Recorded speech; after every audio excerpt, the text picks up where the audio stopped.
Continuing on, he next notes, as the gospel for the circumcised was to Peter. Same gospel, the gospel to the circumcised, okay, was to Peter.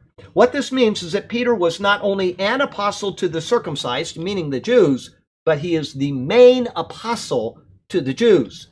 The singling out of Peter in this way is used to show this, and it is well attested to in the structure and layout of the book of Acts. Acts 1 through 12, we talked about this last week, highlight Peter and his ministry to an exceptional degree. However, chapters 13 through 28 highlight Paul and his ministry in the same way. Everything that Peter accomplishes in his section of Acts is repeated in a marvelous way by Paul in his section. Everything. Having said this, it does not mean that Peter's ministry was solely one of evangelizing Jews, as was noted concerning Cornelius above. Nor was Paul's ministry solely one of evangelizing Gentiles.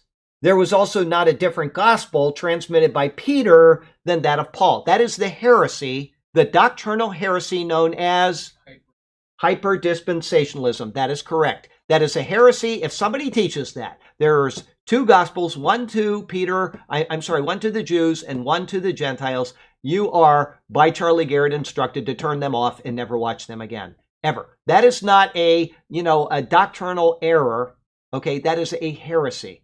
Once again, a heresy will keep the next person from being saved. If somebody is teaching heresy, don't ever watch that person again. I don't care how good of a teacher they are, how handsome they are, how much popcorn they give you during the Bible study.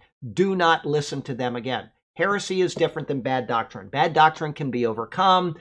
It's just bad doctrine. It will not keep anybody from being saved. Hyper-dispensationalism is heresy. Okay? Oh, you're scratching your eye. I thought you had your hand up. Well, Paul did go when he went into town. Right. He always went to the Jews first. Yeah. That's right. Always. He went to the synagogue. Well, that's Romans 1:16. Yeah. And all through the Acts as well. You see, he remembers these verses. I never do. Burke's got this mind. Okay. There was not a different gospel transmitted by Peter than that of Paul. Rather, there is, as the Bible scholar Lightfoot notes, a distinction of sphere, not a difference of type. That's where the heretics, the hyper-dispensationalists come in. This is absolutely certain by Paul's comments in Galatians as well as Peter's comments in 2 Peter 3:15 and 16, which I referenced a few minutes ago, but now we're going to go there really quickly. As they did the other scriptures. Yeah, that's exactly right. Hang on, Hebrews, whoops, let me go this way. It's such a small book, it takes forever to find it. Okay, John, Peter, and then we've got 2 Peter, and then we've got 3:15 and 16. Well, yeah, and consider that the long-suffering of our Lord is salvation, as also our beloved brother Paul, according to the wisdom given to him, has written to you.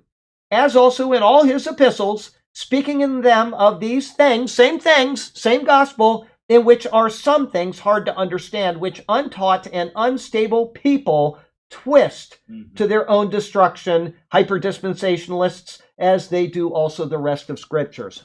Okay.